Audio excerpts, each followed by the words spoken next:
Thank you, Diane. It's great to be here. It's always good to help out with public programming, things like that. I'm sorry, things like that? What things are like public programming?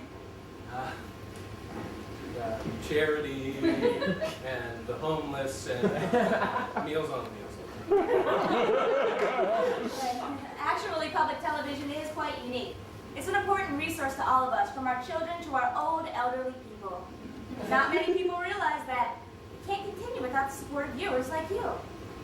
Now, Randy, you and your sister Sylvia joined the Andersons in 1972 after the failure of your band, Klaxon. That's right. How did you come up with the name? The Andersons. Well, after the failure of our first band, Klaxon,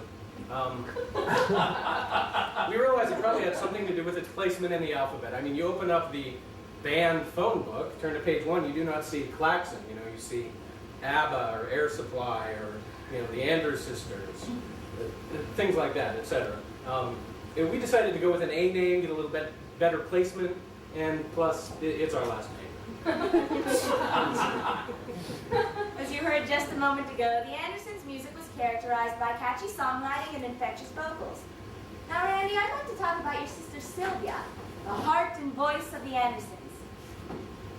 Well, there's no question about it, Diane. My sister was a very talented drummer, physicist, singer. It reminds me of a time when my dad set her aside and he said, "Easy?" That was my dad's nickname for my sister, Easy. He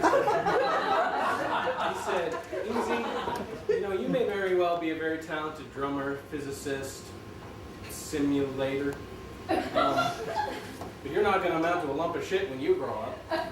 Boy, did she ever show the old man wrong. The Andersons did have a string of hits throughout the 70s, such as Love Happiness, Happily in Love, and Loving Love with Happiness. But the band took a major hit in popularity when your sister Sylvia died due to complications with a terminal case of empathy. It was a hard time for all of us. As you can tell from photos, Sylvia looked different every time you saw her.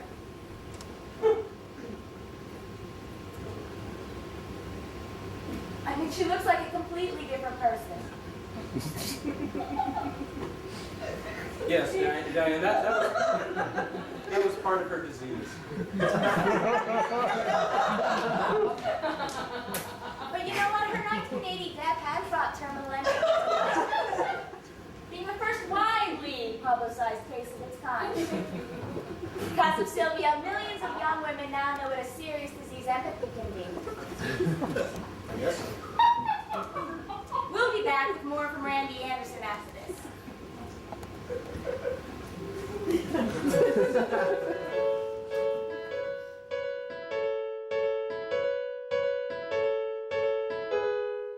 Fish are blue.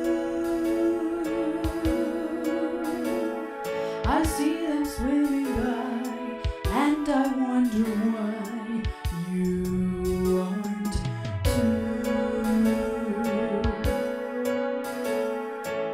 We have all had a lifetime affair with the beautiful music of the Andersons, led by the lovely vocals of Sylvia Anderson. Programs like this can only be made possible with the support of viewers like you. Not exactly like you, I mean a little bit richer. Maybe more disposable income. More like the coffee shop types. Probably Nader voters. You get what I'm saying. But without public television, we wouldn't be able to show such wonderful, confusing children's programming as The Big Loud Shiny Thing and Mr. Ham's Chicken. Operators are standing by. Won't you call and show your support with a donation? Call the number at the bottom of your screen. We're back with Randy Anderson, member of the Andersons. Now, Randy, I'd really like to talk more about Sylvia and the difficult time of her passing. I'd really rather not talk about that. But you know, it does remind me of a time, and it was a few days before the end, you know. And I was in New York, because we were working on a new pilot for a variety show for NBC. And I got a call from my mother.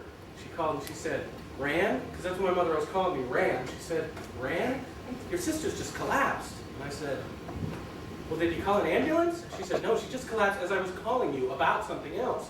And I said, well, Mom, you should probably call an ambulance. And she said, now I forget what I was calling you about. I hate to waste the long distance call. You know, when I heard about her collapsing, I thought, you know, maybe this would finally be the lesson, you know, Sylvia needed to straighten out her life and get away from this horrible disease. But turns out she didn't learn any lessons because she was dead. But you do have to be happy for all the time you did have with Sylvia. The beautiful music that the Andersons made. Well, yes. Yeah, you would think that. But, you know, 24 years later, here I am, and every time I sit down and think about it, all I can think is, wow, she fucked me on this one. I mean, I had a career going, I had a job, and, you know, we had a pilot deal with NBC, and of course everything just went completely down the tubes after she went and died, and everything completely downhill from here. Okay, so you've had a lot of disappointment over these years. Sure, but also rage and hate and pain and fear of self. You know, very few people understand what it's like to go through, you know, losing someone close to them. But especially, like maybe if they're not so great, but by dying they become national fucking heroes, you know, and you have to live in the shadow of this dead person forever. And it's only people like Paul McCartney, Jim Belushi, Art Garfunkel. These are the only people who know what I'm talking about. Okay? For the average mourner, there are 5 steps in the grieving process. But for someone like me, there's a 6th step, and that step is revenge. Okay, we'll be back with You've been more for enjoying Randy the after this. Andersons Anniversary Interview Special. But did you know how easy it is to make a donation to our pledge fund? For a mere $1,000 or the price of 1 cup of coffee on Mars, we will send you a complimentary copy of the Andersons' Lovin' It Up. Not available in some stores. Your contributions go so far to give us the ability to present you with the quality programming you've come to expect from public television. Programs like British Naked Penis Hour and Oreo Speedwagon Live. Operators are standing by. Please call the number at the bottom of your screen. Okay. Oh, we're back with Randy Anderson. And Randy, I hear you're working on a new project. That's right, Diane. After a few decades of reclusive work with my therapist/producer, Dr. Danny Korchmar, I decided to go ahead with the new Andersons album. It's called The Andersons Do the Masterworks of Anderson.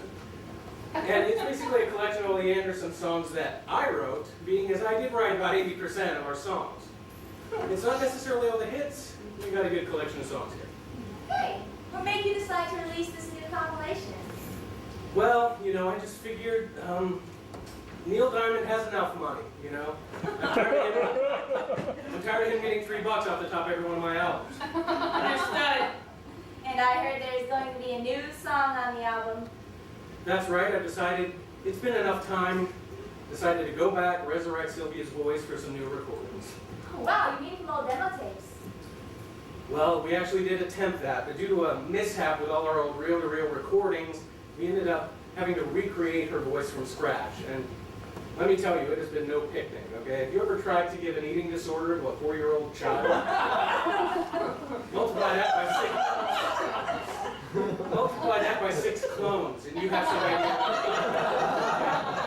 Nothing but headaches. I don't know what you're talking about, because empathy is not an eating disorder.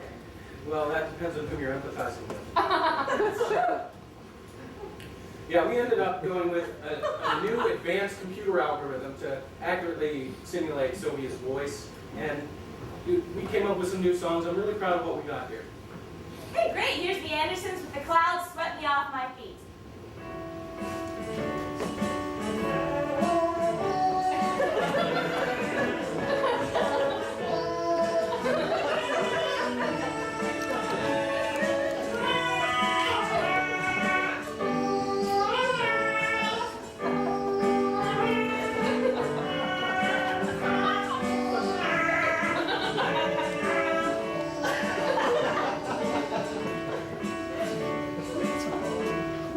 Please call and show your support.